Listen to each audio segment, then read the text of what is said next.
If you have exams around the corner, but you're tired and can't get anything done, then you've come to the right place. I'm Salim, I've just finished medical school, and I've spent the past 8 years in total at university, and I've improved my strategies to deal with exam term every single year. So now I've discovered the top 3 problems we have during exams and exactly how to overcome each of them. And the third is the biggest problem but simplest to deal with, so stick around until the end. So the standard experience that we all have in exam term is us having the anxiety of having exams in a few days or weeks, and even knowing this, we just can't bring ourselves to study. It's like our mind tells us one thing, but our body just can't sit down to do it. Even when you're sitting at the screen, it's like nothing is going in. So the first thing you need to do is think biologically. The first big problem that we face during exam term is low energy. We might think that because we have exams soon, we should have the most energy, but we forget that we've done months of studying beforehand, so it's like being tired at the end of a race. Sometimes we tire ourselves out too early and we haven't got enough fuel left in the tank after going so hard. So if you're tired and can't get yourself to focus,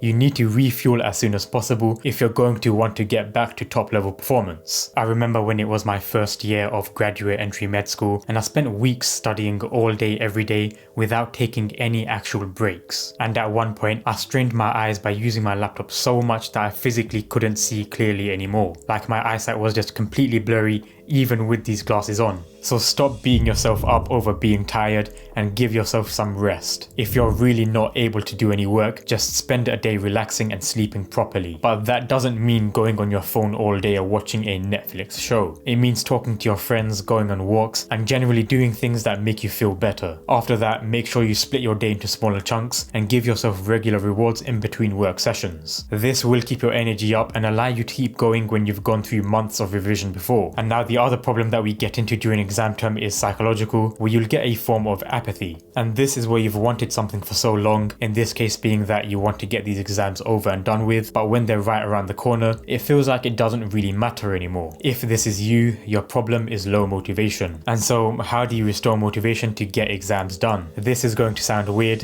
but really you need to focus outside of exams. Normally we're scared of exams coming up and us failing, and that's what pushes us to work. But if you're at a point where you've got the work done and exams are here and you're pretty confident that you won't fail, that push to study isn't going to be there anymore. The only exception is when you're cramming, because there's still the fear of failing. But in either case, exams can't be the thing that motivates you anymore. You need to think beyond your exams and see them as your stepping stones towards something bigger, whether it's your dream job or university or financial stability. One of the best things I've done for this is called a reignition journal entry. You can journal for various reasons, but a reignition entry is what gets you from a place of apathy to a place of motivation. And to do this, set a timer for an hour or just 30 minutes and write down about your dreams in detail. What you want your house to look like, your family, your career, or anything else that you care about. Talk about why you want those things, how you would feel when you get those things, and then what actions you need to take from now to get there. Then you realize that the exams are just a stepping stone along this journey that you really care about, but they're a necessary part of the journey. When you know they're important to the journey you actually care about,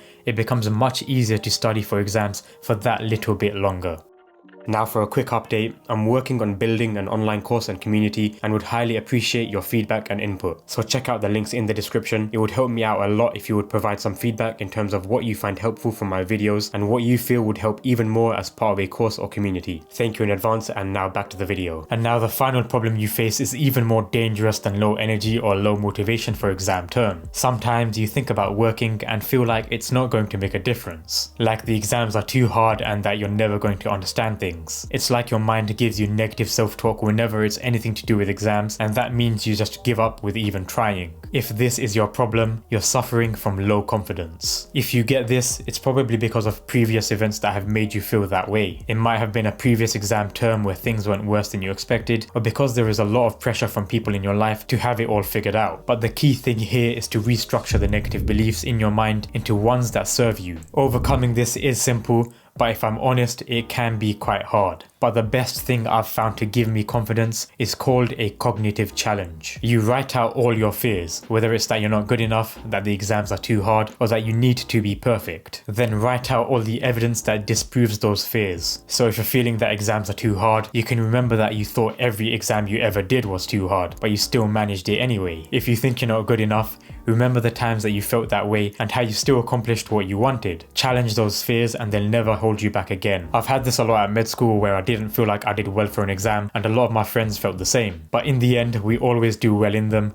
and those fears we had of failing disappeared over time as we realized that we have been more than capable all this time. And based on all of this evidence or data, chances are this time won't be any different and it will be okay. Those are the biggest problems that people have in exam term: low energy, low motivation, and low confidence. If you sort these out, you'll be able to push through exam term. But the other problem you might have is not knowing how to actually study as effectively as possible during exam season. So in this video here, I explain how to maximize your study efficiency in exam season even if you know absolutely nothing about the subject. So click the video to learn more.